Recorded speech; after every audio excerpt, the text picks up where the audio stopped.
Christ died, rose again in 32 A.D. Add 7 years to that for a successive 70th week. It ends in 39 A.D. Jerusalem and the temple are destroyed in 70 A.D. They're destroyed in 70 A.D. And so therefore, it can't possibly be successive. The 70th week cannot possibly follow the 69th week. Do we have everlasting righteousness and then have the temple destroyed? Do we have a sealing up of the vision and prophecy and the destruction of Jerusalem? It's absurd. Come on, brethren.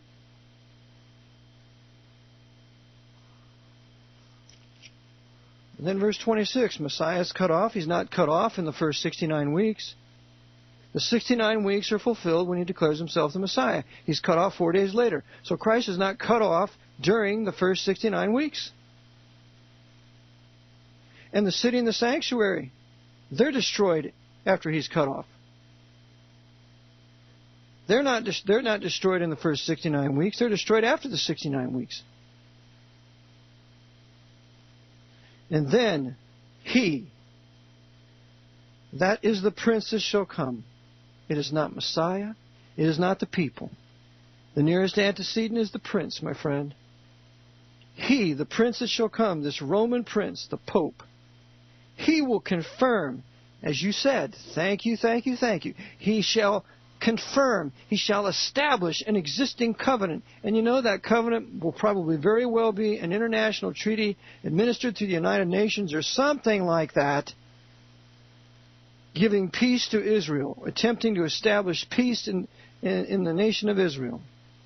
But when this Pope comes to power, when this final Pope arises as the Pope of Rome with 10 kings, with Europe behind him, he will strengthen this agreement.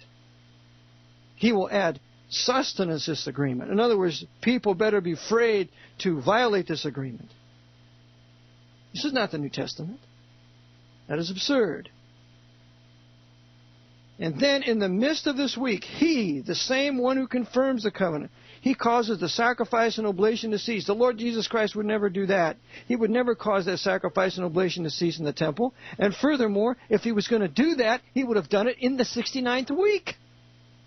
Not the 70th week, not any time after during the 70th week, because he's not here during the 70th week. Christ in history and in the New Testament is only here in the 70th week for 47 days. No, it's this coming Pope who, when he is killed, he will come back to life at midweek as the 8th king, yet of the 7th. And what shall he do? He shall cause the sacrifice and oblation to cease, for the overspreading of abominations will make it desolate, even until the consummation. The consummation is the end of all these things. Okay? The end of what's supposed to be happening in verse 24. And that determined shall be poured out upon the desolator, the one who makes desolate. And that's this king. That's this killed and risen Pope who's the beast. He's the same person of Daniel chapter 12, verse 11. And from the time the daily sacrifice shall be taken away, and the abomination that maketh desolate set up, shall be 1,290 days. This abomination is spoken of by Christ in Matthew 24:14. Pardon me. 24:15. When you therefore shall see the abomination of desolation spoken of by Daniel the prophet, stand in the holy place, whosoever readeth, let him understand. Christ is talking about someone other than himself. That abomination of desolation isn't him. He's not the one that confirms the covenant. Mark chapter 13, verse 14. And when you shall see the abomination of desolation spoken of by Daniel the prophet, standing where it ought not, let him that readeth Daniel understand. Then let them flee to the mountains. The abomination of desolation is not Christ. He's not Messiah. He's not here for the midweek. Christ is only, if the 70th week was successive, he would only be in the 70th week for 47 days. That's not 1,260 days.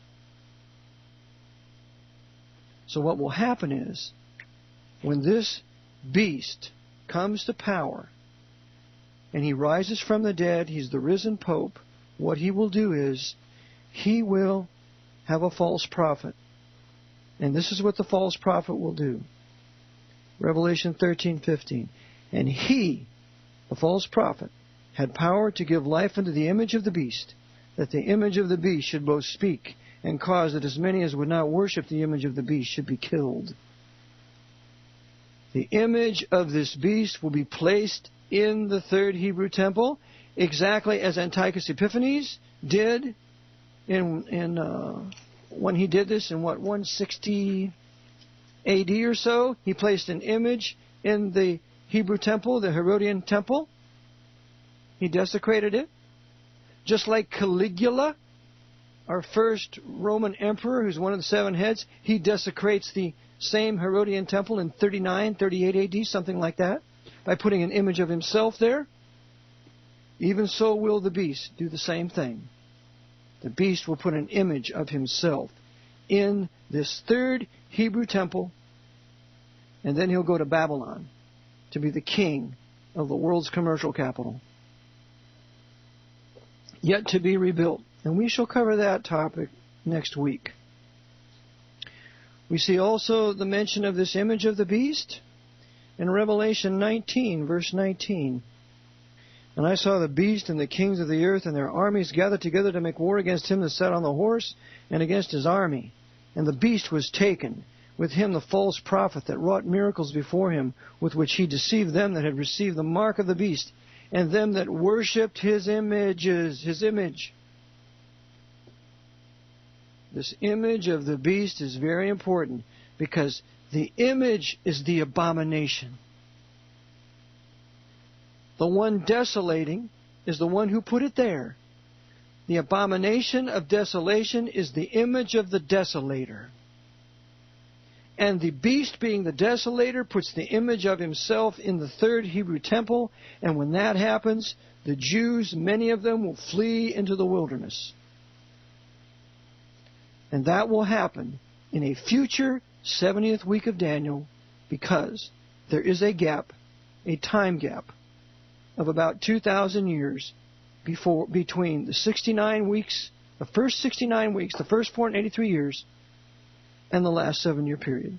There's a time gap, or else history has gone unrecorded. And there is an error in the Bible. That's right. If Christ was only on earth 47 days after his resurrection, then there's an error in the Bible if he is the one who breaks the covenant midweek, or if he is the one who establishes a covenant midweek, 1,260 days after he declares himself the Messiah. Are you following me here, brethren, a little bit? Well, I wanted to devote this final broadcast to that. Hopefully that clears up some things. And I would also like to say that I'm not the typical Arminian dispensationalist who believes that we should do nothing as the mystery of iniquity gets worse and worse, and as things get worse and worse around us. I believe we should be very active in resisting this civilly, first in our private lives, then in our community, and then in our government. And that is why I advocate the secession of Pennsylvania. That is why I maintain that the presidential candidates are all of them, all three of them, are rotten. They are wicked. They are servants of the Pope and his Jesuit order through the Council on Foreign Relations. And shame on any of you, brethren, that go out and vote for any of them.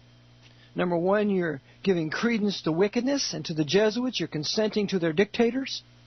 And number two, you're living under the guise, under the illusion that there are really elections, that there are really federal elections. They don't exist.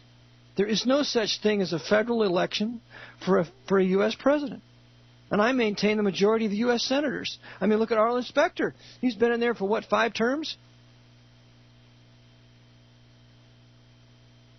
Look at Leahy. How many terms has he been? And look at Ted Kennedy. Those guys aren't elected. They're